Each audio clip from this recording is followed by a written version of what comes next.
নমস্কাৰ, স্বাগতম জনাইছোঁ আমাৰ ইউটিউব চেনেলৰ অন্য এটা ভিডিঅ'ৰ মাজলৈ। এই ভিডিঅ'টোত এটা বিশেষ টপিকৰ ওপৰত হ'বলৈ গৈ আছে আৰু এই যি ভিডিঅ'ত আমি কেইবাটাও বিশেষ গুৰুত্বপূৰ্ণ টপিক আলোচনা কৰিম।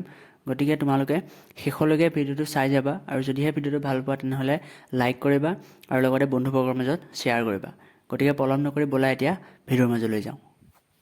পোনপ্ৰথমে প্ৰথমটো টপিকৰ ওপৰত আলোচনা কৰিবলৈ লৈছোঁ আৰু সেয়া হৈছে বহুতো ছাত্ৰ ছাত্ৰীয়ে আমাক সুধি আছিলে যে যিহেতু HSLCত গ্ৰেছ মাৰ্ক দিয়া হ'ব সেইটো ইতিমধ্যে গম পালেই, কিন্তু হায়াৰ ছেকেণ্ডেৰীত গ্ৰেছ মাৰ্ক দিয়া হ'বনে নাই এই সন্দৰ্ভত সুধি আছিলে।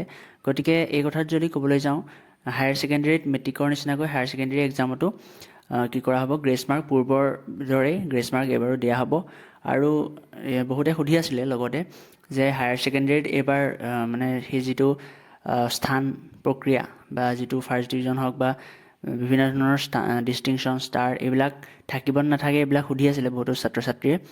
তেওঁলোকক ক'ব বিচাৰোঁ যে যিহেতু যি হায়াৰ ছেকেণ্ডেৰী এক্সাম সেই এক্সামটো OMR শ্বীটত হোৱা নাছিলে, গতিকে পূৰ্বৰ দৰেই ৰিজাল্টসমূহ যিটো HS-ৰ ৰিজাল্ট সেই HS-ৰ ৰিজাল্টসমূহ পূৰ্বৰ দৰে কি কৰা হ'ব, ঘোষণা কৰা হ'ব আৰু পূৰ্বৰ দৰে তাত স্থানো থাকিব, লগতে আপোনাৰ যিখিনি ফাৰ্ষ্ট ডিভিজন, ছেকেণ্ড ডিভিজন বা থাৰ্ড ডিভিজন থাকে সেই গোটেইখিনি তাত থাকিব। এতিয়া নেক্সট টপিকলৈ আহোঁ যে বহুতো ছাত্ৰ ছাত্ৰীয়ে সুধি আছিলে যে তেওঁলোকক কিমানকৈ গ্ৰেছ মাৰ্ক দিয়া হ'ব। মেট্ৰিকৰ কাৰণে কৈছোঁ, বহুতো মেট্ৰিকৰ ছাত্ৰ ছাত্ৰীসকলে সুধি আছিলে যে মেক্সিমাম তেওঁলোকে কিমান মাৰ্কছ গ্ৰেছ মাৰ্ক পাব বা কোনকেইটা বিষয়ত গ্ৰেছ মাৰ্ক পাব। ইতিমধ্যে এই বিষয়ত মই চেনেলত ভিডিঅ' বনাই থৈছোঁ, যদিও বহুতো ছাত্ৰ ছাত্ৰী যিহেতু কনফিউজনত আছে, গতিকে এইটো কথাও ইয়াতে ক্লিয়াৰ কৰি দিব বিচাৰোঁ যে তোমালোকে 3খন পেপাৰত মেক্সিমাম গ্ৰেছ মাৰ্ক পাব পাৰা আৰু প্ৰতিখন পেপাৰত 5কৈ গ্ৰেছ মাৰ্ক পাবা, অৰ্থাৎ মেক্সিমাম 15 তোমালোকে গ্ৰেছ মাৰ্ক পাব পাৰা। আৰু লগতে কৈ দিওঁ যে যিখিনি ইলেক্টিভ ছাবজেক্ট সেই ছাবজেক্টকেইটাক বাদ দি বাকী গোটেইকেইটা ছাবজেক্টতে গ্ৰেছ মাৰ্ক দিয়া হ'ব। ইলেক্টিভ ছাবজেক্ট এয়া লাগিলে এডভান্স হওক বা হিষ্ট্ৰী হওক বা জিঅ'গ্ৰাফী হওক, কোনো ধৰণৰ তাত গ্ৰেছ মাৰ্ক দিয়া নহয়। গতিকে তাত যদি ফেইল কৰা হয় গোটেই ৰিজাল্টটোৱে ফেইল বুলি ধৰা হ'ব।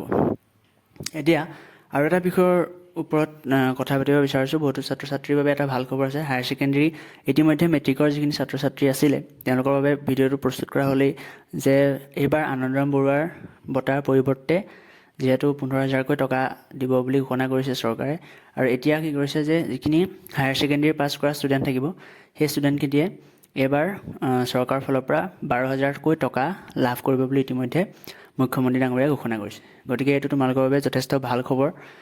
গতিকে এইখিনি টপিকৰ ওপৰতে আজিৰ ভিডিঅ'টো আছিলে। যদিহে ভিডিঅ'টো ভাল পাইছা তেনেহ'লে লাইক কৰিবা আৰু যদিহে সুন্দৰভাৱে এটা কমেণ্ট কৰি আমাৰ উৎসাহিত কৰিবা বুলি আমি আশা কৰিলোঁ। লগতে ভৱিষ্যতৰ যিখিনি আপডেট আমি দি থাকিম সেই আপডেটখিনি এই চেনেলত পাই থাকিবৰ বাবে যিসকলে নতুনকৈ আহিছা প্লিজ চেনেলটো ছাবস্ক্ৰাইব কৰি ন'টিফিকেশ্যন বেলটো অলত ক্লিক কৰি থ'বা। এতিয়া আজিৰ ভিডিঅ'টো ইমানতে সামৰি থৈছোঁ। গতিকে ভৱিষ্যতে যিখিনি আপডেট আহি থাকিব এই আপডেটখিনি আমি এই চেনেলত তোমালোকক দি থাকিম। গতিকে পুনৰবাৰ কৈছোঁ, চেনেলটো ছাবস্ক্ৰাইব কৰি ন'টিফিকেশ্যন বেলটো অলত ক্লিক কৰি থ'বা। গতিকে আজিলৈ ইমানতে সামৰিছোঁ। ধন্যবাদ।